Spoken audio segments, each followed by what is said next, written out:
இருக்க வாசலையே போர்டு வச்சுட்டா போதும், நாய் ஜாக்கிரதை அப்படின்னா உள்ளே போக மாட்டோம். அதுக்கு என்ன காப்பாற்று அப்படி நின்றுடுவோம். யாராவது காலிங் பெல் அடிச்சு அவளே வெளில வந்து கூட்டிகிட்டு போவாள். எத்தனையோ விஷயங்கள்ல நம்மளை காப்ப. ரொம்ப வெயில் தாங்க முடியல, ஒரு ஏசி போட்டுக்கலாம், ஒரு ஏர் கூலர் வச்சுக்கலாம், இல்லாட்டி ஊரை மாற்றின்னு வேறு ஊருக்கு போயிடலாம். நல்ல கோடை காலத்தில் சம்மரில் அழகாக வேறு எதாவது ஊட்டி இல்லாட்டி டார்ஜிலிங் எங்கேயோ ஒரு இடத்துக்கு போயிடலாம். இப்போ வெளிநாடு போக ஆரம்பிச்சாச்சு எல்லாரும், உள்ளூர்லாம் போகிறது இல்லை. எப்படியோ மற்ற விஷயங்கள்ல நம்மளை காப்பாற்றுறது பெரிய விஷயம். நம்மகிட்டே நம்மளை காப்பாற்றுறதுக்கு பாருங்க, அகம்பாவம், மமகாரம், சம்சயம், காமம், குரோதம், அசூயை, துவேஷம், பயம், இதுலேருந்து நம்மளை காப்பாற்றுறதே பெரிய விஷயம். அதாவது சொல்ல, ஏ கிருஷ்ண ரக்ஷஸ்வமாம், கிருஷ்ணா காப்பாத்துடா, முதல்ல எங்கிட்டேருந்து என்னை காப்பாற்று. நம்மகிட்ட நம்மளை காப்பாற்றிட்டோம்னால மற்ற யாரும் நம்மளை ஒன்றும் பண்ண மாட்டான். சின்ன குழந்தையா இருக்கும்போது பார்த்தா அம்மா ஆகாரம் கொடுப்பா, வேண்டான்னுவோம். அம்மா நமக்கு பசிக்கிறதுன்னு தெரிஞ்சு பார்த்து பார்த்து பார்த்து நேரத்துக்கு ஆகாரம் கொடுக்குறான், ஆனால் சாப்பிட மாட்டேங்கிறோம். அப்படியும் தாயாருடைய வாஞ்சைன்ற ஒன்றா பகவான் இருந்துட்டு திரும்ப திரும்ப வாயில் திணிச்சு திணிச்சு ஏதோ காக்கா, குருவி, பக்கத்து வீட்டு மாமா, பூச்சாண்டி எல்லாத்தையும் காட்டி கடைசியில் முக்கால்வாசி பார்த்தா பக்கத்து வீட்டு மாமா தான் பூச்சாண்டியாகவே இருப்பார். அவரே பூச்சாண்டி மாமான்னு சொல்லி ஒரு 4 வாயில் ஊட்டி எப்படியோ காப்பாற்றின்னு இருக்கா அம்மா. நம்மக்கிட்ட நம்மளை காப்பாற்றுறது பெரிய பாடு. ராத்திரி தூக்கம் வரலே அப்படின்னு, காத்தால தூக்கம் வரதுன்னு எல்லாம் இயற்கைக்கு விரோதமான ஒரு கூட்டம். அதனால ஹே கிருஷ்ண ரக்ஷஸ்வமாம், கிருஷ்ணா என்னை காப்பாத்துடா, இதுதான் கிருஷ்ண மகாத்மியம். கிருஷ்ணா என்னை காப்பாத்துன்னு கத்திட்டோம்னா காப்பாத்திடுவான், எப்படியாவது காப்பாத்திடுவான், ஏதானம் பண்ணி காப்பாத்திடுவான். என்ன பண்ணுவான்னு தெரியாது. தன்னை அண்டின ஜனங்களுக்கு கஷ்டம் வராம காப்பாத்திடுவான். அச்சுதன் அப்படின்னு ஒரு திருநாமம். தானும் தன் நிலையிலிருந்து நழுவாதவன், தன் பக்தர்களையும் நழுவ விடாதவன் அப்படின்னு தான் அச்சுதன்ற திருநாமத்துக்கு அர்த்தம். ஒரு நாளும் நழுவ மாட்டான, தன் பக்தர்களையும் நழுவ விட மாட்டான், காப்பாத்திடுவான் எப்படியாவது. யம தர்மராஜா கிட்டேருந்து காப்பாற்றுறான். எத்தனை தடவை அகம்பாவத்திலையும் மமகாரத்திலையும் எல்லையை கடந்து போகிறோம். ஒரு எல்லையை கடந்தே போயிட்டு இருக்கோம். அப்பெல்லாம் பகவான் தான் காப்பாற்றி காப்பாற்றி காப்பாற்றி காப்பாற்றி கீழே இறக்கி வினயத்தை கொடுத்து, நிதானத்தை கொடுத்து, சாந்தியை கொடுத்து, பக்தியை கொடுத்து, நமக்கு பழக்கமே இல்லாத நாம ஜபத்தையும் பண்ண வச்சு. பழக்கம் இல்லையே நாம ஜபம், இங்கே பழக்கம் இருக்கு சொல்லுங்க. சின்ன வயசில் பசிக்கிறதா மம்மு வேணும், பொம்மை வேணும், பலூன் வேணும், அழுதுவோம். கிருஷ்ணா வேணும்னு அழுதுருக்கோம், ஒன்றும் கிடையாது. ஏதோ ஒரு குரு சொல்கிறார், சத்சங்கம் கேட்குறோம், அதனால் கிருஷ்ணா அப்படின்னா ஒரு ருச்சி வரது, இல்லாட்டி வேறு ருச்சி ஒன்றும் வரது கிடையாது. இப்படி எப்படியெல்லாமோ சுத்தின்னு கிடக்கிற கூட்டத்தை காப்பாற்றணும்னால ஏ கிருஷ்ண ரக்ஷஸ்வமாம், கிருஷ்ணா காப்பாத்து. பாகவதமே இதுதான், கிருஷ்ணா காப்பாத்து. அதுலேயும் பாகவதம் தசமஸ்கந்தம் இதுதான். ஜடபரதர் விஷயம், கபிலரோட விஷயத்துலலாம் கூட தத்துவம், விசாரம் அப்படின்னு வந்துடுறது. ஆனால் பாகவதம் தசமஸ்கந்தம் எல்லாருக்கும் பிடிக்கும். இது பிடிக்கலேன்னு யாரும் சொல்ல மாட்டா. பாகவத்தில் மற்ற ஸ்கந்தத்தை விட்டு தசமஸ்கந்தம் வாசினா எல்லாரும் ரெடி. தசமஸ்கந்தத்தை விட்டு எல்லாத்தையும் வாசினா யாருமே ரெடி இல்லை. சுகபிரம்மம் கூட ரெடியாக இருக்க மாட்டார். வேண்டாம் வேண்டாம், தசமஸ்கந்தம் இல்லைன்னா பாகவத ருச்சி இல்லை. சூத பௌராணிகரும் கதை பண்ண மாட்டார். வேதவியாசர் தசமஸ்கந்தம் இல்லாமல் எழுதுப்பா அப்படின்னு நாரதர் சொல்லி தானே போயா நீ யாரோ அப்படின்றார். குழப்பில்லாமல் வந்து சொல்லிட்டு இருக்கா. தசமஸ்கந்தம் தான் பாகவத சாரம், பாகவத ரகசியம். சரியா சதுஸ்லோகி பாகவதத்துடைய விஸ்தாரம் தான் தசமஸ்கந்தம். கத்தினா காப்பாத்துறதுக்கு கிருஷ்ணன் இருக்கான். தன்னையும் காப்பாத்திப்பான், தன்னை அண்டின ஜனங்களையும் காப்பாற்றுவான், லோகத்தையும் காப்பாற்றுவான், தன்னை விரோதிக்கிறவாளையும் நல்வழிப்படுத்தி காப்பாற்றிடுறான். அதுதான் ஆச்சரியம். அதனால தான் பிரம்மதேவர் மோகிச்சு போய் குழந்தைகள், கண்ணுக்குட்டிகள் எல்லாம் ஒழிச்சு வச்ச உடனேயே தானே குழந்தைகளா மாறுறான், தானே கண்ணுக்குட்டிகளா பகவான் மாறுறான். என்ன காருண்யம்! கலியுகத்திலேயே பார்த்தா அத்தனை அழகா அவ்வளோ அவதாரங்கள் எடுக்கிறான். கலியுகத்திலேயே பார்த்தோம்னா நிறைய மிருக ரூபத்திலேயே அவதாரம் எடுத்திருக்கான் பகவான். எத்தனையோ பக்தாளுக்கு. நாராயண தீர்த்தருக்கு வயிற்று வலி சரியாகிறதுக்காக காத்தால எழுந்த உடனே எந்த மிருகத்தை முதல்ல பார்க்குறியோ அந்த மிருகத்தை துரத்திண்டு போ, அது எங்கே போகிறோ அந்த இடத்துல போய் பிரார்த்தனை பண்ணி வயிற்று வலி சரியாயிடும்னு எடுத்து அசை சப்தம் சொப்பனத்தை சொல்லிட்டான். அடுத்த நாள் காத்தால கண்ணை முழிச்சு பார்த்தா ஒரு வெள்ளை பண்ணி தான் ஓடின்னு இருக்கு, ஸ்வேத வராகம். துரத்திண்டே ஓடுறார். கடைசியில் அது ஒரு வெங்கடாச்சலபதி கோவிலில் போய் நுழைஞ்சு கொடுத்து, வெங்கடாச்சலபதி கோவில். அங்கே போய் தான் ஆனந்தமாக பிரார்த்திக்கிறார். வயிற்று வலி சரியாகிறது, கிருஷ்ணலீலா தரங்கிணி எல்லாம் எழுதுறாருன்னு நாராயண தீர்த்தருடைய திவ்யமான சரித்திரத்தில் காண கிடைக்கிறது. நிஜமாவே சங்கல்பம் பண்ணும்போது சொல்லுவோம், ஸ்வேத வராக கல்பே அப்படின்னு. அது முதல்ல உருப்படியாக பார்த்து யாரும் நாராயண தீர்த்தம் தான். ஸ்வேத வராக கல்பே அப்படின்னு வேறு யாரும் பார்க்கறதில்ல. எல்லாம் சொல்லிக்கிறது ஸ்வேத வராக கல்பே அப்படின்னு. ஆச்சரியம். மிருகமா எப்படி துவாபரயுகத்தில் கண்ணுக்குட்டி வேஷம் போட்டானோ அதே எம்பெருமான் கலியுகத்தில் ஜோரா நாராயண தீர்த்தருக்காக ஸ்வேதவராக வேஷம் போட்டான். அதே பகவான் தான் ஹாத்திராம் பாவாஜியுடைய பக்தி எல்லாரும் குறை சொல்லி அவர் தான் திருடன் கள்ளன்னு சொல்லி அவரை கொண்டு ஜெயிலில் அடைச்சுட்டார். அவருடைய பக்தி அவர் நிரூபணம் பண்ணணும்னா ஒரு நிறைய கட்டு கரும்பெல்லாம் கொண்டு வந்து போட்டு ராத்திரிக்குள்ள நீ சாப்பிட்டாச்சுன்னா நீ பக்தன்னு ஒத்துக்கிறோம்ட்டார். எந்த மனுஷனாலையும் முடியாத காரியம். அப்போ திருப்பதி பெருமாள் ஆச்சரியமா கஜேந்திரன் வேஷம் போட்டுட்டார். யானை வேஷம் போட்டு சிறைக்குள்ள ரகசியமாக வந்துட்டு ஜெயிலில் இருக்கிற கரும்பெல்லாம் காலி பண்ணி காட்டினார். ஆச்சரியம். பாண்டுரங்கன் நாமதேவரிடத்திலேருந்து ரொட்டியும் சக்கரை கலந்த நெய்யும் சாப்பிட்றதுக்காக நாய் வேஷம் போட்டார். அதே பாண்டுரங்கனே ஏகநாதர் கங்காஜலம் எடுத்துட்டு வர்றார் பாண்டுரங்கனுடைய அபிஷேகத்துக்கு. ஒரு பாலைவனம் வழியாக வந்துட்டு இருக்கார். பாண்டுரங்கன் பார்த்தான், இத்தனை பக்தியோடு கொண்டு வரார், எனக்குன்னே கொண்டு வரார், இருந்தாலும் பார்க்கலாம் அப்படின்னு முடிவு பண்ணிட்டு அந்த பாலைவனத்தில் ஒரு உசுருக்கு போராடின்னு இருக்கிற கழுத மாதிரி விழுந்து கிடந்தான். கழுத வேஷம் போட நம்ம சாதாரண மனுஷால திட்டம் கழுத மாதிரி இருக்கி அப்படின்னு. ஆனால் பாண்டுரங்கன் கழுத வேஷம் போட்டுட்டு பாலைவனத்தில் விழுந்து கிடக்கிறான். அப்போ ஆச்சரியமாக கூட வந்த யாத்ரிகர்கள்லாம் போகிறா. ஏகநாதர் அந்த கழுதைக்கு கங்காஜலம், கழுதைக்கு வேற கொடுப்பாளா? அப்போ கூட வந்த யாத்ரிகர்கள்லாம் பரிகாசம் பண்ணுறா, திட்டுறா. கங்காஜலத்தை கொண்டு போய் கழுதை கொடுப்பியா? அதுவும் பாண்டுரங்களோட அபிஷேகத்துக்கு எடுத்துட்டு போகிற கங்காஜலத்தை போய் இப்படி வீண் பண்ணுவியா அப்படின்னு சப்தம் போட்டா. அப்போ ஏகநாதர் சொன்னார், எல்லா இடத்துலையும் பாண்டுரங்கன் இருக்கான், சர்வம் கிருஷ்ணமயம் ஜெகத். எங்கே இல்லை பாண்டுரங்கன்? இந்த கழுதைக்குள்ளையும் அந்தரியாமி அவன்தான்னு சொல்லி கங்காஜலத்தை அந்த கழுதைக்கு கொடுத்தார். அடுத்த க்ஷணம் கழுத ரூபம் மாதிரி பாண்டுரங்கன் இடுப்பில் கையை வச்சுட்டு பாலைவனத்தில் காட்சி கொடுத்துட்டான். துவாபரயுகத்தில் கண்ணுக்குட்டி வேஷம் போட்டவன் கலியுகத்தில் கழுத வேஷமும் போட்டான். அதே ஆச்சரியமாக உடுப்பி கிருஷ்ணனை பிரத்யட்சமாக காட்ட முடியுமான்னு சில ஜனங்கள்லாம் கேட்டுட்டான் கனகதாசரை. அவர் சொன்ன, இது என்ன ஒரு கஷ்டமே கிடையாது, கிருஷ்ணனை காட்டுறதா கஷ்டம்னுட்டார். கலியுகத்தில் கிருஷ்ணனை காட்டுறது கஷ்டமே கிடையாது, பார்க்குறவாளுக்கு ஸ்ரத்த இருந்தால் போதும், அவ்வளோதான். இப்போ காட்டிடலாம், ஒரு க்ஷணத்தில் காட்ட முடியும். ஆனால் பார்க்குறவாளுக்கு எத்தனை பேருக்கு அந்த தவிப்பு. எல்லோரும் முதல்ல கிருஷ்ணனா, அதெல்லாம் கிருஷ்ணன்லாம் அப்படி கோவிலில் இருந்து அது ஏதோ அர்ச்சாவதார மூர்த்தியாக இருந்து 4 பூ போட்டு நம்ம கேட்குற மாதிரி முட்டி வலியை சரியை பண்ணி, வயிற்று வலியை சரி பண்ணி, ஆஃபீஸில் ப்ரமோஷன் கொடுத்து, வீடு கட்டுறதுக்கு ஹெல்ப் பண்ணி, குழந்தைகளுக்கு கல்யாணம் பண்ணி வச்சு, பிள்ளைகளை ஒழுங்காக படிக்க வச்சு, அப்போ அதுக்கு மேலாம் கிருஷ்ண தரிசனம் பண்ணி எத்தனை பேர் கேட்குறோம்? எத்தனை பேர் நீ கிருஷ்ணா உன் தரிசனம் வேணும்னு கேட்குறோம்? கேட்கறது எத்தனை பேர் ரெடியாக இருக்கும்? பாகவதம் எல்லாம் கேட்குறோம். என்னடா கிருஷ்ணன் வந்தானோ, வந்தானே, ஜனங்கள்லாம் பார்த்தால, எங்கே பார்த்தோன்னு ஓடி போயிட்டா அப்படின்னா. என்ன ஆச்சுன்னு கேட்டால், பாம்பு ரூபத்தில் வந்தான். உடுப்பி கிருஷ்ணன் பாம்பு ரூபத்தில் வந்தான். எப்படி வேணா வருவான். கலியுகத்தில் இந்த மாதிரி நிறைய இடங்கள்ல ஆச்சரியமாக வந்திருக்கான்.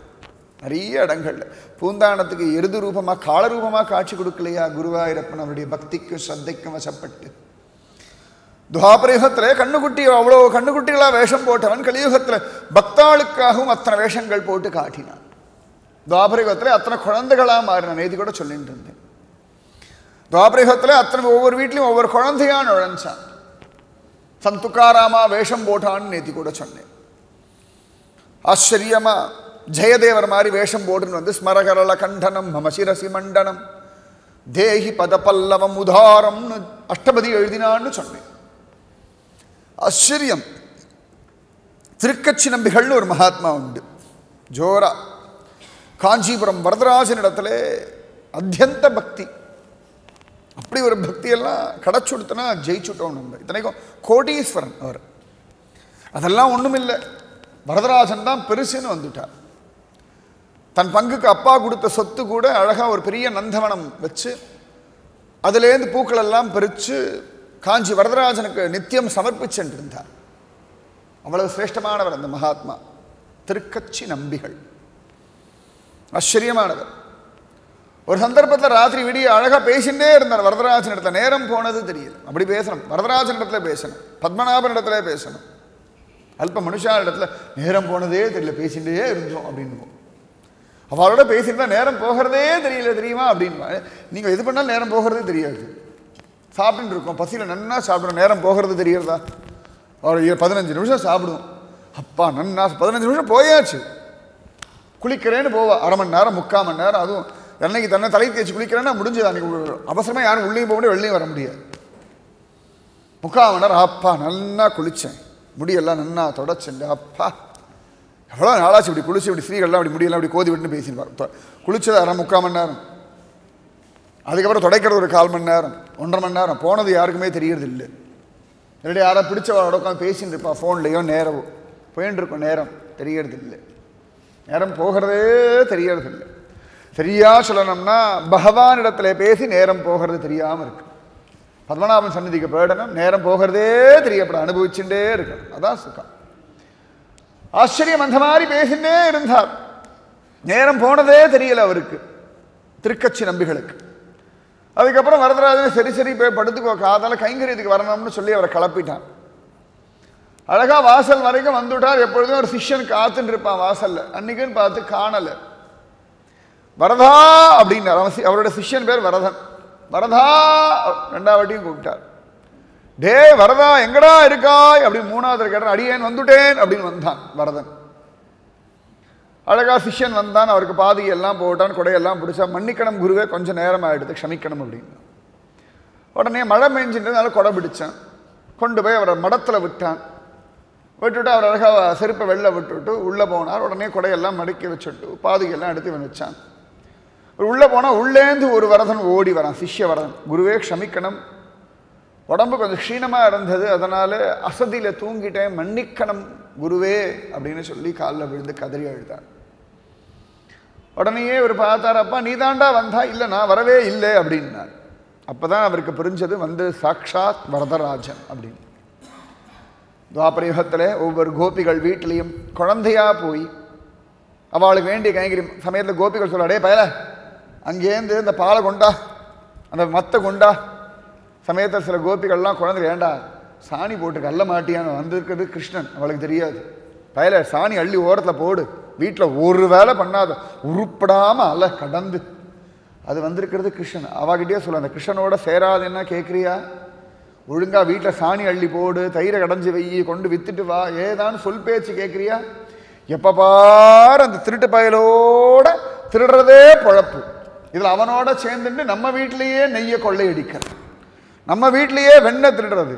இதுக்கு அப்படியே பத்திண்டு வரும் பயலுக்கு. தான் தான் அங்கே இருக்கான், இவங்கிட்டயே சொல்றா கிருஷ்ணனோட சேராதே சேராதே சேராதே சேராது. பகவான் பார்த்தா இதெல்லாம் ஒட்டி கேட்கறதுக்காக தான் ஒரு வேஷமே போட்டான். என்னதான் சொல்றா பார்க்கலாமே.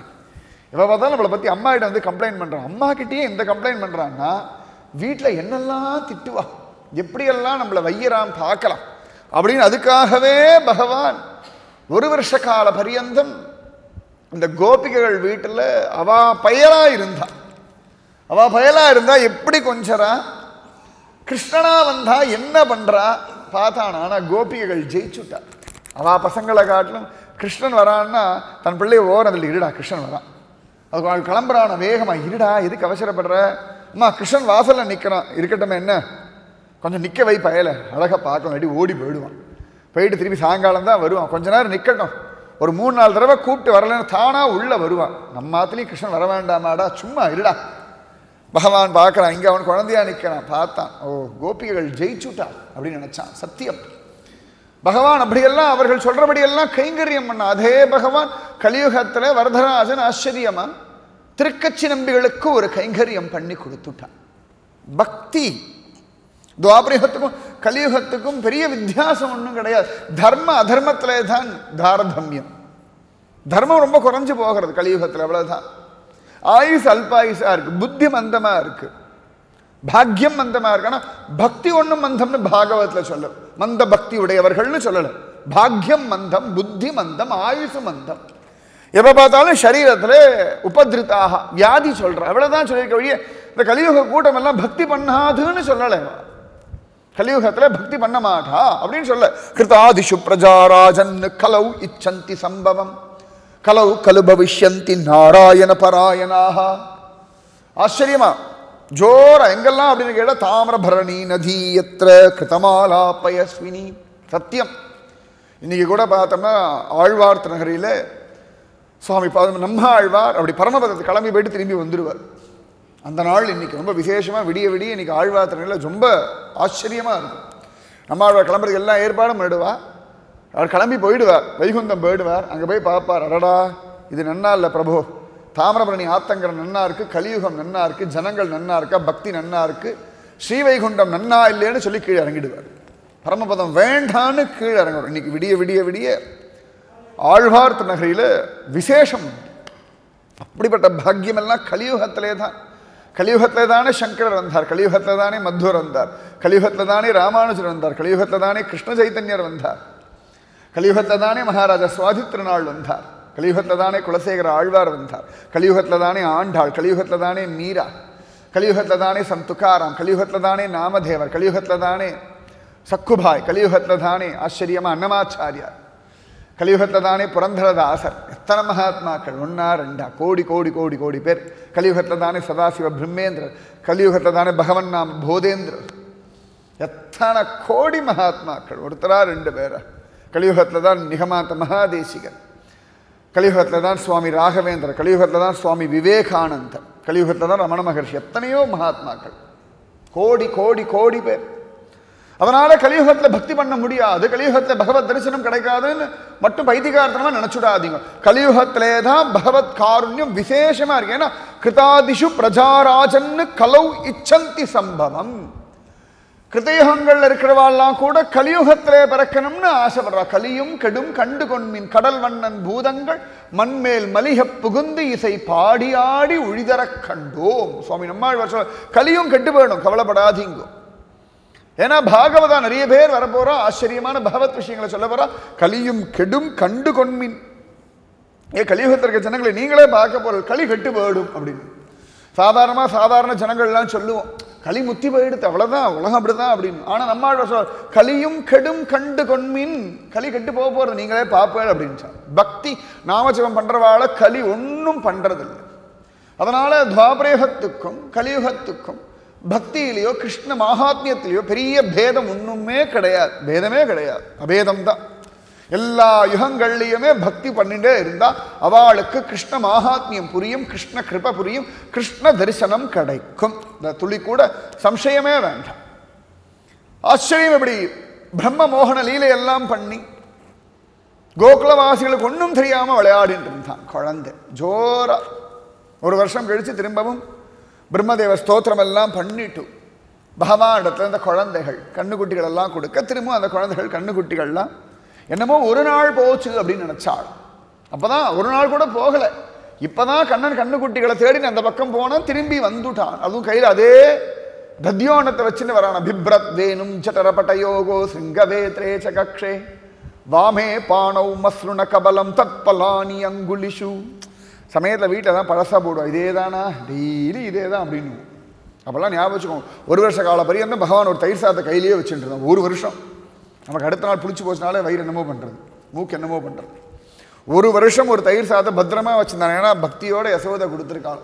பக்தியோட நம்ம ஒன்று கொடுத்துட்டோம்னா பகவானை தள்ளியே விடுறதில்லை. ஒரு வருஷம் இல்லை, எத்தனை வருஷம் ஆனாலும் விடுறதில்லை. பில்வமங்கலத்து ரிஷி ஒரு நாள் ஒன்றும் கிடைக்கல, உப்பு மாங்காய் கொடுத்தார், பர்மனெண்ட்டாக வச்சுட்டார் பத்மநாபன். ஒரு நாள் கொடுத்த போதுண்டாப்பா, ரொம்ப உப்பு கறிக்க நமக்கு இதெல்லாம் ஒத்து வரல, நாளிலேருந்து கொஞ்சம் ஜம்முன்னு வேறு ஏதானு குடுன்னு கேட்கலையும். ஆஹா நன்னா இருக்கு, இந்த காம்பினேஷன் ஃபர்ஸ்ட் கிளாஸ், இப்படி கூட நிவேதனம் பண்ணலாமா? ஏன்னா துவாபரகத்தில் யாரும் இப்படி ஒரு நிவேதனம் பண்ணலை பெருமாளுக்கு. அவரும் பார்த்தார் பத்மநாபர், இப்படி யாரும் நம்ம கொடுக்கவே இல்லையே, ஜோர் ஜோர் ஜோர் ஜோர், இப்படி ஒரு காம்பினேஷன் யசோதை கொடுக்கல, யாரும் கொடுக்கல, உப்பு மாங்காய் ஜம்முன்னு கொடுத்துட்டாரு. ஆஹா இன்னி வரைக்கும் சாப்பிட்ற, நம்மளையும் சாப்பிட வச்சு விடுறார். நம்ம வேண்டாம்னு விட மாட்டோம், இங்கே இருந்தால் ஒரு மாங்காயை கொண்டு வந்து கொடுத்துருவார், சாப்பிடு அப்படின்னு. அத்தனை ஆச்சரியம். அதனால கலியுகத்துக்கும் துவாபரயுகத்துக்கும் பெரிய வித்தியாசம் இல்லை. யுக தர்மங்களில் வித்தியாசமே ஒழிய பகவத் காருண்யத்திலேயோ பக்தியிலேயோ பெரிய வித்தியாசமே கிடையாது. நன்னா ஞாபகம் வச்சுக்கோங்க. துவாபரயுகத்திலையும் அதே கிருஷ்ண திருநாமம் தான், கலியுகத்திலையும் அதே கிருஷ்ண திருநாமம் தான். அதனால தான் பஜகோவிந்தம் பஜகோவிந்தம் கோவிந்தம் பஜ மூடமதே. அதெல்லாம் துவாபரயுகத்தில் நடந்தது, கலியுகத்தில் நடக்கலை அப்படின்னு சொல்லுவாங்க. கலியுகம் ரொம்ப விசேஷம். ஏன்னா துவாபரயுகத்தில் எனக்கு தெரிஞ்சு பாகவத சப்தாகம் நடக்கவே இல்லை. யாருமே பாகவத சப்தாகம் பண்ணல. ஒரே ஒருத்தர் சுகபிரம்ம மகர்ஷி மட்டும் தான் பண்ணார். கடைசியாக அவர் ஒருத்தர் பண்ணார். அது முடிஞ்ச உடனே கலியுகத்தில் ஆச்சரியமா இவர் தான் பண்ணார், சூத பௌராணிகர். ஆச்சரியமா கோகர்ணன். துவாபரயுகத்தில் ஒரே ஒரு சப்தாகம் சுகபிரம்ம மகர்ஷி பண்ணது ஒன்று தான். 8,64,000 வருஷத்துக்கு ஒரு சப்தாகம். நம்ம ஊரில் பாரத தேசத்தில் ஒரே நாளில் எனக்கு தெரிஞ்சு குறைஞ்சபட்சம் ஒரு 1000 சப்தாகமாக நடந்துட்டு இருக்கும். ஒரே நாள்லேயே ஒரு இடத்துல கிருஷ்ண ஜனனம் அப்படின்னு நீங்கள் ஆரம்பிப்பா. அப்போ தான் பார்த்தா ஒரு இடத்துல கிருஷ்ணன் கல்யாணம் ஆகிட்டு இருக்கும். அப்போ தான் பார்த்தா ஆச்சரியமாக குச்சல் அவல் கொடுத்துட்டுருப்பார் ஒரே நாள்லேயே. அதே நாளில் இன்னொரு இடத்துங்க பாகவத மகாத்மியம் ஆரம்பிச்சிருப்பார். அதே நாள் இன்னொரு இடத்துங்க பார்த்தா ஆச்சரியமாக அப்போ தான் 2வது ஸ்கந்தம் அப்படின்னு ஒரு இடத்துல அப்போ தான் வராக அவதாரம். ஒரே நாள்லேயே பார்த்தோம்னா ஒரே சமயத்திலேயே அத்தனை விஷயங்கள். ஒரு இடத்துல கிருஷ்ண உபன்யாசம் பண்ணிட்டு இருப்பா, இன்னொருத்தர் யாரோ ராம உபன்யாசம் பண்ணிட்டு இருப்பா. இதே சந்தர்ப்பத்தில் யாரோ ஒருத்தர் பாண்டரங்க மகிமையை சொல்லிட்டு இருப்பா. இதே சந்தர்ப்பத்தில் யாரோ நாராயணியை பேசிட்டு இருப்பா. இதே சந்தர்ப்பத்தில் யாரோ கோபிகாயுதம் சொல்லிட்டு இருப்பா. இதே சந்தர்ப்பத்தில் ஆசிரியர் யாரோ பஜனை பண்ணிட்டு இருப்பா. இதே சந்தர்ப்பத்தில் யாரோ அஷ்டபதிக்கு சொல்லிட்டு இருப்பா. இந்த க்ஷணம் இந்த 6:30 மணிலேருந்து 8:30 மணிக்குள்ளேயே பாரத தேசத்துல பல இடங்கள்ல கலியுகத்தில் பாரத தேசம் இல்லை, பாரத தேசம் தாண்டி பூமி முழுக்கவே பார்த்தோம்னா ஏதோ ஒரு மூலையில யாரோ ஒருத்தர் நிச்சயமா ஒரு சத்சங்கம் பண்ணிட்டு இருப்பா. ஒன்று திவ்ய பிரபந்தம் சொல்லிட்டு இருப்பா, இல்லாட்டி ராமாயணம் சொல்லிட்டு இருப்பா, இல்லாட்டி பத்மநாப சதகம் சொல்லிட்டு இருப்பா, இல்லாட்டி ஸ்ரீரங்க மகாத்மியம் சொல்லிட்டு இருப்பா. ஏதோ ஒன்று இந்த க்ஷணம் ஒரே சமயத்துல இத்தனை விஷயங்கள் நடந்துட்டு இருக்கிறது கலியுகத்திலே மட்டும்தான். பரம பாக்கியம். அதனால கலியுகத்தில் இருக்கிறது சந்தோஷப்படுங்க.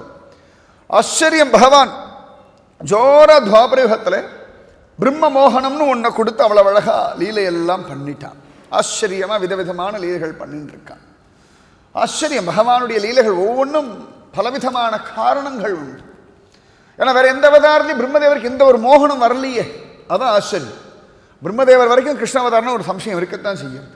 அவருக்கு ராம அவதாரத்திலேயோ மத்ய அவதாரத்திலேயோ கூர்ம அவதாரத்திலேயோ வராக அவதாரத்திலேயோ இப்படியெல்லாம் பண்ணி பார்க்கணும்னு தோணலை.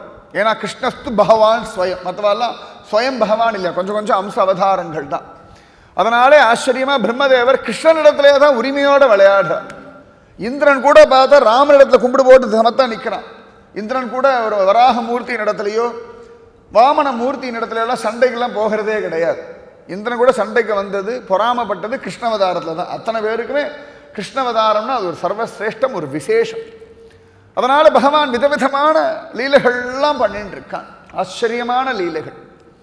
ஒரு சந்தர்ப்பத்தில் ஜோரா பகவான் பலராமன் இல்லாமல் இந்த குழந்தைகள் எல்லாம் அழிச்சுண்டு மாடுகள்லாம் மேய்க்க போறார். போற சமயத்திலே தான் காளிய மடு. ஆச்சரியமா அந்த காளிய மடு அந்த இடத்துல காளியன் இருக்கான் அப்படின்னு யாரும் சொல்ல. விஷப்பாம்பு 100 தலை பாம்பு ஒன்று அங்கே இருக்கு.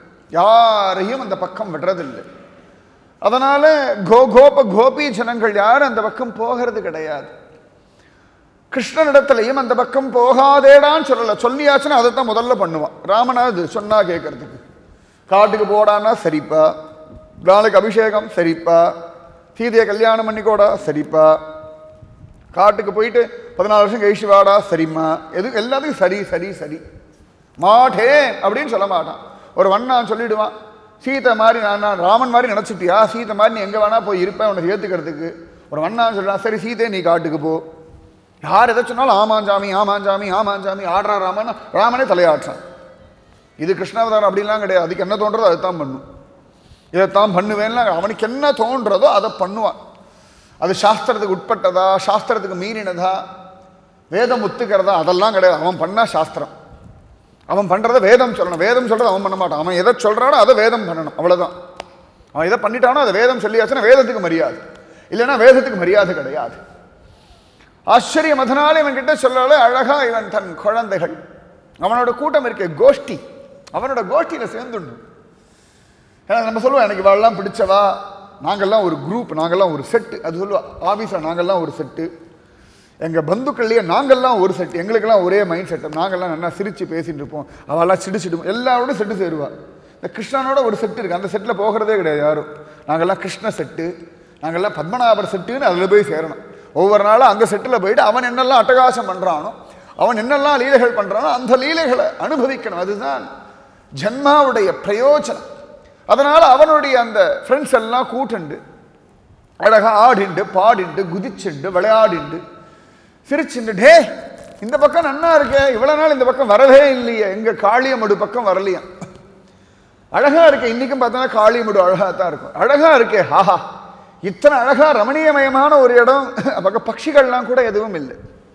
அதனால் மனுஷாலும் யாரும் வரதில்லை, அதெல்லாம் சுத்தமா இருக்கு. எங்கெல்லாம் மனுஷா போகலையே அந்த இடம்லாம் சுத்தமா இருக்கும்.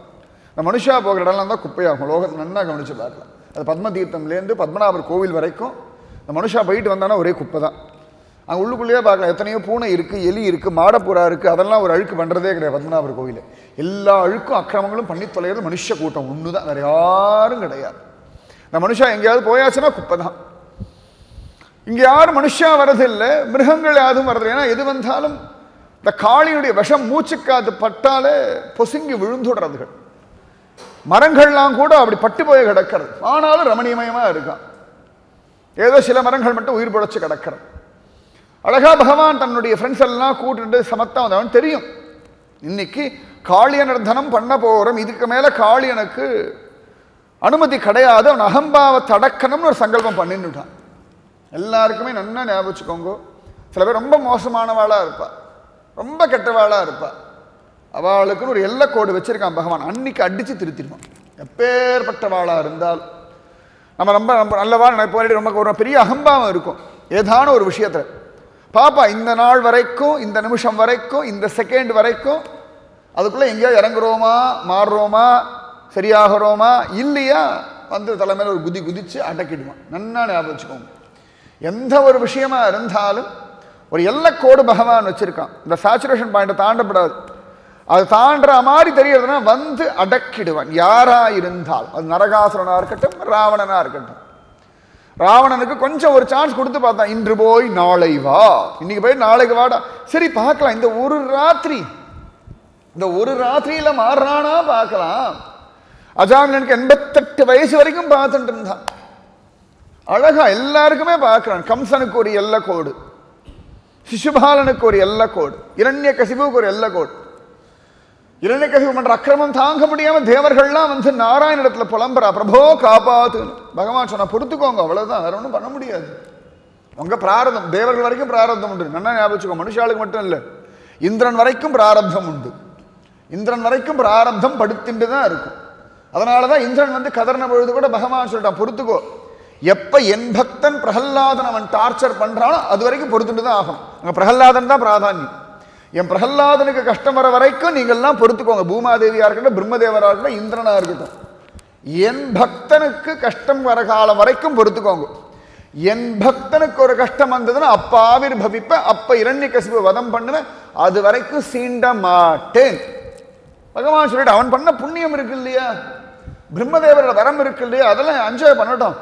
இந்திரா உனக்கு பிராரப்தம், கொஞ்ச நாள் வாயை மூடிண்டு அடங்கி இருக்கு. எப்போ பார்த்தாலும் ரம்பாமேனக தீர்வது ஊர்வசி திலோத்தம டான்ஸையே பார்த்துட்டு இருக்க. கொஞ்சம் டென்ஷன்ல இரு. என்ன பண்ணுவானோ பயத்திலேயே ஒரு நாமஜபம் பண்ணிட்டு காத்துட்டு கிடக்கும். அதான் பல சந்தர்ப்பங்களில் பகவான் பார்த்தோம்னா தேவர்களை காத்திருக்க வச்சிருவான்.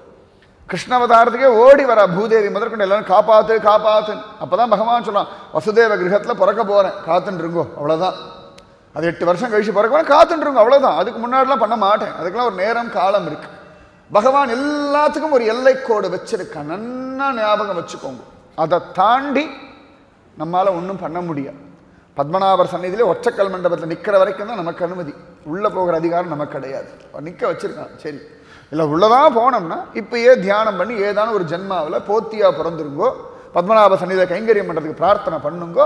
அப்போ ஒரு ஜென்மா கிடைக்கும். அப்போ உள்ளே போய் பத்மநாபர் திருவடியை பிடிச்சு பூஜை பண்ணலாம். அவருக்கு அழகாக மாலையை போடலாம். சாயங்காலம் 6:45 ஆயிருச்சுன்னா மயில் பீலியை கொண்டு ஒரு உடம்பையே தடவலாம். இப்போ இவ்வளவுதான் இது வரைக்கும் கிடைக்கிறது. அதுவே சந்தோஷப்பட்டுக்கோங்க. எத்தனையோ பேர் திருவனந்தபுரம் எங்கே இருக்குன்னு கூட தெரியாது. எனக்கு தெரிஞ்சு எத்தனையோ பேர் திருநெல்வேலிக்காரா உண்டு. சொல்லுவா, குருஜி அப்பப்போ திருவனந்தபுரம் ஐஷன் போங்க குருஜி, பத்மநாபனை பார்க்கணும். இது வரைக்கும் பார்த்து எங்கே 3.5 மணி நேரம் தூரம் திருநெல்வேலிக்கும் திருவனந்தபுரம் ரொம்ப தூரம். 4 மணி நேரம் மிஞ்சி போனால் 4 மணி நேரம் தூரத்தில் இருக்க திருவனந்தபுரத்தை பல வருஷம் 50 வயசு 60 வருஷம் ஆகி பார்க்காதவா எனக்கு நன்னா தெரியும். நன்னா ஞாபகம் வச்சுக்கோங்க. அதனால திருவனந்தபுரத்தில் இருக்கன்னா பத்மநாப அனுகிரகம். 4 மணி நேரம் தூரத்தில் இருக்கிறவா பார்த்தது கிடையாது அனந்த பத்மநாப சுவாமி. ஏன் 4 மணி நேரம் தூரம்? வர்க்கலையில் இருக்கிற பல பேரே பார்த்தது கிடையாது எனக்கு தெரிஞ்சு. பத்மநாப சுவாமி கேட்டிருக்கேன். அங்கேருந்து திருவட்டாறு போவா, அங்கேயும் திருவட்டாறு எல்லாம் போவா, எங்கெல்லாமோ அங்கேயும் திருப்பதி போவா. எனக்கு தெரிஞ்சு பல பேர் இருப்பா. திருவனந்தபுரத்தில் திருப்பதி போயிட்டு இருப்பா பல ஊர்கள்லாம். ஆனால் பத்மநாபனை என்னைக்கோ வருஷத்தில் ஒரு தடவை பார்த்துட்டான்னா பெரிய காரியம். கையோட பகவான் இருக்க அனுபவிக்கணும். பகவான் எல்லாத்துக்கும் ஒரு எல்லை கோடு வச்சிருக்காங்க. அதனால அகம்பாவத்தில் ஆடப்படாது. இவா கெட்டவா உருப்பட மாட்டான்னு சொல்லிடாதீங்க. திருமங்கை ஆழ்வார் ஆவார்னே யாருக்கும் தெரியாது. ஸ்திரீ லோலன் ஐய அப்படின்னுட்டா. திருதராஷனுக்கு மோட்சம் கிடைக்கும்னு யாருக்கா பாகவதம் வாசிக்கும் போது தெரியறதா? மகாபாரதம் வாசிச்ச அத்தனை அவ்வளவுதான் திருதராஷன் அவனுக்கெல்லாம் மோட்சம் கிடையாது முடிவு பண்ணி பாகவத வாசம்னா 5 நாள்ல மோட்சம். ஒரு விதுரர் சொல்றதை கேட்டு 5 நாள்ல திருதராஷ்டிரனுக்கு மோட்சம். திருதராஷ்டிரனுக்குலாம் மோட்சம்லாம் ஜீரணமே பண்ண முடியாத ஒரு காரியம். அவனுக்கே மோட்சம். அஸ்வத்தாமா நமக்கே நன்னா தெரியும், பாகவத்தில் வாசிப்போம். பெரிய ஒரு ஆஹா ஓஹோவே கிடையாது. ஆனால் பத்மநாபர் சன்னிதியில் தேமேன்னு வேதவியாசர் பக்கத்தில் கையெல்லாம் கட்டிண்டு அமக்கலமாக நின்றுட்டு இருக்கார். நமக்கே கொஞ்சம் கஷ்டமாக தான் இருக்குது சேவிக்கிறதுக்கு. வேதவியாசர் பக்கத்தில் நிற்க வச்சிருக்காளே. இவருக்கு வேற ஆசிரியர் குரு பூர்ணிமா வந்து கொடுத்தனா வேதவியாசருக்கு எல்லாம் அலங்காரம் பண்ணால் கூட அஸ்வத்தாமனுக்கு ஒரு மாலை. நம்ம ஒன்றும் பண்ண முடியாது. பகவான் ஒரு எல்லை கோடு வச்சிருக்க. அஸ்வத்தாமனுக்கும் ஒரு சத்கதி வச்சுருக்கான். கம்சனுக்கு ஒரு சத்கதி, சிசுபாலனுக்கு ஒரு சத்கதி, ராவணனுக்கு ஒரு சத்கதி. யாரையும் ஒன்றும் தீர்மானம் பண்ண முடியாது. பகவான் எப்படியாவது தடுத்தாட் கொண்டுடுவான். எப்பேற்பட்ட மகாபாபியா இருந்தாலும் அவர்களுக்கும் பகவானுடைய காருண்யம். தெய்வம் இல்லை அப்படின்னு நாஸ்திகவாதி எல்லாம் சொல்லுவான். நன்னா மேடைக்கு மேடை போய் சொல்லுவான். நம்ம ஊரில் எத்தனை கம்யூனிஸ்டுக்காரன் இருக்காங்க. கடவுள்லாம் இல்லை எல்லாம் சொல்லிட்டு இருப்பான். ஒரு பக்கம் 1008 வளரி கொட்டின்னு இருப்பான். ஆனால் அவனுக்குன்னு பார்த்து எங்கேருந்தா ஒரு பக்தியை கொண்டு வந்து பொண்டாட்டியாக கொடுத்துருவான். அவள் அப்பப்போ டெய்லி கோவில் போயிட்டு வந்துருப்பான் ரகசியமாக. அவனுக்குன்னு அவன் பாபத்தை குறைக்கிறதுக்குன்னே ஒருத்தி கொண்டு வந்து வச்சிருப்பான். அவளுக்கு இதே பழப்ப ஊர் ஊராக போய் கோவிலாக போய் பூஜையாக பண்ணி அதுக்காக நல்ல புத்தி கூட அவர் காப்பாற்றுன்னு கத்திகிட்டே இருக்கணும். அவளுக்கு தான் வேலை. தமிழ் மலையாளம் கேரளாவில் எப்படின்னு தெரியல, தமிழ்நாட்டில் நிறைய உண்டு. அத்தனை அக்கிரமங்களும் பண்ணுற ஒரு பக்கம் பார்த்து அவளுக்கு பகவான் எப்படியும் யார் யாருக்கு என்னென்ன அனுகிரகம் உண்டோ அதை பண்ணியே தீருவான். பகவான் பார்த்தான். இந்த கோகுலம் பிருந்தாவனத்தில் உருப்படாத ஒரு பையன் வந்தான். யாரு? காளியன். யமுனையில் இருக்கா, யமுனையில் அந்த பக்கம் விளையாடின்னு இருக்கும். உருப்பட மாட்டேங்கிறானே. இன்னும் அந்த விஷத்தை விடலையே. இன்னும் அப்படியே எல்லாரையும் கடிச்சுட்டு மிரட்டிட்டு சி என்ன வாழ்க்கை, அடக்கியே தீருவோம்னு தான் தெரிஞ்சே அழிச்சுட்டு போனான். பகவானுக்கு தெரிஞ்சுதான் எல்லாமே நடக்காது. சுனாமி வரதும் பகவானுக்கு தெரிஞ்சுதான். நன்னா ஞாபகம் வச்சுக்கோங்க. உங்களுக்கு ஒரு கொசு கடிக்கிறது, சிக்குன் குனியா வரப்போறதுனால அதுவும் பகவானுக்கு தெரிஞ்சுதான். நன்னா ஞாபகம் வச்சுக்கோங்க. அவனுக்கு தெரியாம ஒரு விஷயம் லோகத்தில் நடக்காது. ஒரு க்ஷணம் அவனுக்கு தெரியாம நீங்க எதையும் யோசனை பண்ண முடியாது. மனசுல நீங்க என்னெல்லாம் சிந்தனை பண்றோ அத்தனைக்கு அத்தனை அப்படியே பட்ட வரதனமா அவளுக்கு அப்படி லைவ் டிவி மாதிரி ஒன்று வச்சுருக்கான். அப்படியே உட்காந்து பார்த்துட்டு இருக்கான். எத்தனை ஜீவர்களோட அத்தனை ஒரு லைவ் டிவி சாமி அப்படியே அழகாக பார்த்துட்டே இருக்கான். ஜோரா இது இங்கே டக்கு டக்குன்னு சேனல் மாத்தாம பார்த்துட்டு இருக்கான். ஜம்முன்னு அத்தனை பேரையும் பார்த்துட்டு. அதனால தான் பகவான் காளியனுக்கும் ஒரு சத்கதி கொடுக்கணும், பார்த்துருவோம் அப்படின்னு சொல்லி அழிச்சுட்டு போயிட்டான். ஆச்சரியமா நன்னா இருக்கடா வாடா. ஆமாண்டா, குழந்தைகள்லாம் கூட சில குழந்தைகள் வேண்டாண்டா இந்த பக்கம் மட்டும் போகக்கூடாதுன்னு எங்கள் அப்பா சொல்லியிருக்காருடா. நான் சொல்கிறேன் வாங்கடா. உடனே குழந்தைகள் சரிடா கிருஷ்ணா மற்றவாலாம் என்னன்னா சொல்லிட்டாங்க. கிருஷ்ணன் சொல்லியாச்சு கிளம்பி போயிட்டு இருக்க வேண்டியது தான். ஆச்சரியமாக வந்தாச்சு. இந்த மாடுகள், இந்த கண்ணுக்குட்டிகள், ஆச்சரியமாக குழந்தைகள்லாம் ரொம்ப தாகமாக இருக்குன்னு காளியமடு ஜலத்தை எடுத்து குடிச்சு. எல்லாம் விஷ ஜலம். எல்லாம் மூர்ச்சியாய் புத்து புத்து புத்து புத்து புத்துன்னு விழுந்ததுகள். புத்துன்னு விழுந்ததுகள். போச்சு, உத்திர போயாச்சு. உடம்பு முழுக்க விஷம் பரவி ஆச்சு. உயிர் போயாச்சு. ஜீவன் கிளம்பிடுத்து. பகவான் பார்த்தான், என்ன நம்பி அந்த கூட்டம், இந்த கூட்டத்தை நான் விடுவேனோ?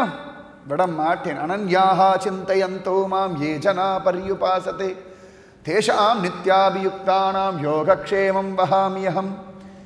எப்பெல்லாம் மனசில் என்னாக போகிறதோ ஏதாக போகிறதோன்னு பயம் வரும்போது அந்த ஸ்லோகத்தை சொல்லிடுங்க.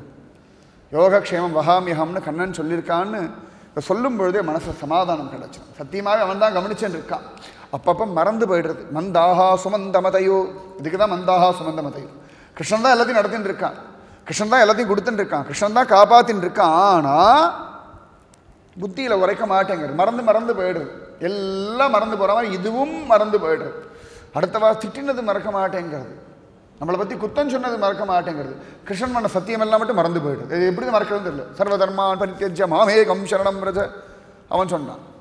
ராமச்சந்திரமூர்த்தி சொன்னான், சக்ருதேவ பிரபன்னாய தவாஸ்மீதி சயாச்சதே அபயம் சர்வபூதேபியோ ததாமியே தத்விரதம். நம்ம மறந்து போயிடுறது. காயேன வாசா மனசேந்திரியேர்வா புத்தியாத்மனாவா மறந்து போயிடுறது. பீஷ்ம பிதாமகர் சொல்கிறார், சகசநாமம் ஜபிச்சா இது உண்டு அது உண்டு அது உண்டு அது உண்டு, அது மறந்து போயிடுது. சகசநாமம் ஜபிச்சுட்டே சொல்லுவா என்ன ஆக போகிறதுன்னு தெரியலேன்னு. சகசநாமம் டெய்லி ஜபிச்சுட்டு இருப்பாள். கோவிலெலாம் நல்லா கத்தி ஜபிப்பா. எல்லாம் ஜபிச்சு முடிச்சுட்டு என்னமோ தெரியலை எப்படியோ வாழ்க்கை போயின்னு இருக்கு. அதை கடைசியில் பலஸ்ருதி எல்லாம் சொல்லுவா. பிராமணாளுக்கு இது உண்டு, சூத்ராளுக்கு இது உண்டு, வைஷ்யாளுக்கு இது உண்டு, சத்ரியாளுக்கு இது உண்டு, யார் யாருக்கு என்ன உண்டோ எல்லாம் உண்டு. ஜபிச்சுட்டு கடைசியில் ஒன்றும் கிடைக்கல அப்படின்னு. அதான் ஆச்சரியமே எங்களுக்கு. அது நம்பிக்கையே இல்லை அந்த வார்த்தைகள். பகவான் சொல்லக்கூடிய வார்த்தைகளில் அந்த சத்தியத்தில் இந்த ஸ்ரத்தை இருக்க வேண்டாமா? நம்ம அவனை பூரணமாக நம்பிட்டோம், அவன் வார்த்தை அப்படியே கேட்டுட்டோம்னா நம்மளுடைய எல்லா விதமான விஷயங்களுடைய பொறுப்பும் அவனோட. யோக க்ஷேமம் வஹாமியகம். நான் நடத்துறேன்டா, நான் நடத்துறேன். அர்ஜுனா நீ ஏன் டென்ஷன் ஆற, நீ ஏன் டென்ஷன் ஆற? இவாளை கொண்டு போட்டால் பாபம் வரும்னு பார்க்குறேன், அதை நான் பார்த்துக்கிறேன். பாபம் எனக்கு, பெருமை உனக்கு, கவலைப்படாது. அப்படிதான் பகவானை பூரணமாக நம்பிட்டோம்னா அந்த காரியங்கள் பண்ணுறதுனால உண்டாகக்கூடிய கஷ்டங்கள், நஷ்டங்கள், அவமானங்கள், பாபங்கள் எல்லாம் பகவானுக்கு. அதில் கிடைக்கக்கூடிய நன்மை, பெருமை, அதனால் கிடைக்கக்கூடிய பிரயோஜனம் எல்லாம் நமக்கு. நன்னா ஞாபகம் வச்சுக்கோங்க, எல்லாமே நமக்கு தான். குழந்தைகளை படிக்க வைக்கிறதுக்கு அம்மா அப்பா அவ்வளோ கஷ்டப்படுவா. ஆஃபீஸ் போவா, டென்ஷனில் இருக்கும். எத்தனையோ பேர் கஷ்டப்பட்டு கடன் உடனே வாங்கி எல்லாம் படிக்க வைப்பா. எல்லா பாடும் அப்பா அம்மா படுவா. இந்த குழந்தை படித்து நன்னா பாஸ் ஆகிடுதான் பெருமை எல்லாம் அதுக்கு. குழந்தை நல்லபடியாக படித்தா செட்டில் ஆகிட்டான். பண்ணதெல்லாம் செட்டில் ஆக வைக்கிறது எல்லா பிரயத்தனப்பட்டது அப்பா அம்மா. கடைசியில் பேரை பார்த்தோம்னா குழந்தைகளுக்கு தான் வரும். அந்த மாதிரி பகவான் என்ன பண்ணுறான் அப்படின்னா, அவனை நினச்சிட்டு நம்ம ஒரு காரியம் பண்ணிட்டோம் அப்படின்னா அந்த காரியத்துடைய கெட்ட விஷயங்கள் எல்லாம் அவனுக்கு எடுத்துட்டுறான், நல்ல விஷயங்கள் எல்லாம் நமக்கு கொடுத்துட்டோம். அந்த காருண்யம் புரிஞ்சுக்கோங்க, தயவு செய்து புரிஞ்சுக்கோங்க. பகவான் பார்த்துட்டா அந்த குழந்தைகள்லாம் மூர்ச்சையாய் விழுந்தாச்சு. மூர்ச்சையில் உசிரே போயாச்சு குழந்தைகள், கண்ணுக்குட்டிகள் எல்லாம். உடனே பகவான் தன்னுடைய ஆச்சரியமான கிருபா கடாட்சத்தை பார்த்துட்டான். பிரகசிதம் பிரிய பிரேம வீக்ஷணம் விஹரணம் சதே தியான மங்களம். ரொம்ப அழகா கோபிகள் சொல்றாரு. பிரகசிதம் பிரிய பிரேம வீக்ஷணம். அப்பா அந்த ஒரு வீக்ஷணம் பாடுறா. செங்கன் சிறு சிறுதே எம்மேல் விழியாவு, திங்களும் ஆதித்யனும் எழுந்தார் போல் அங்கன் இரண்டும் கொண்டு எங்கள் மேல் நோக்குதியேல், எங்கள் மேல் சாபம் இழிந்து அப்படின்ற ஆண்டாள் திருப்பாவையில். சூரிய சந்திரன் போல் அந்த நேத்திரங்களை கொண்டு எங்களை ஒரு பார்வை பார்த்துட்டேன்னா கிருஷ்ணா எங்கள் தலைமையில் இருக்க எல்லா சாபமும் நாசமாடுன்றான். அந்த மாதிரி அகிலாண்ட கோடி பிரம்மாண்ட நாயகன் இந்த குழந்தைகளையும் கண்ணுக்குட்டிகளையும் பார்த்துட்டா எல்லாத்துக்கும் உசிறு வந்துடுத்து திரும்ப ஜம்முன்னு. உடனே ஆச்சரியமா பகவான் இதோட காளியனை அடக்கணும், இனிமேல் இந்த காளியை மட்டும் அவன் இருக்கப்படாது அப்படின்னு முடிவு பண்ணா உடனே அழகா பக்கத்தில் இருந்த ஒரு மரத்து மேலே ஏறினா வேஷ்டிலாம் இறுக்கி கட்டினா கையை தட்டினா அப்படி ஜம்முன்னு ஒரு டைவ் அடிச்சான் பகவான். ஆச்சரியமா யமுனையில், யமுனை என்ன பாக்கியம் பண்ணியிருக்கான். அந்த வேகத்தை அவன் குதிச்ச உடனே யமுனைக்கு கண்களில் ஆனந்த பாஷம். அப்பா பிரபோ, இந்த காளி என்ற ஒரு துஷ்டன் நமக்கு கெடுதலா இருந்தான், அவனையும் அடக்கறியா? ஆஹா அஹோபாகியம் அஹோபாகியம். அவ பாட்டு கிருஷ்ணஸ்மரணையில் இருக்கா. டெய்லி கிருஷ்ணா கிருஷ்ணா கிருஷ்ணா கிருஷ்ணான்னு ஜெபிச்சுட்டு இருக்கா. மானசிகமாக சொல்லிடுவா, கிருஷ்ணா காளியை ஒரு அட்டகாசம் பண்ணிட்டு இருக்கான், என் நதிக்கே அதான் பேய்.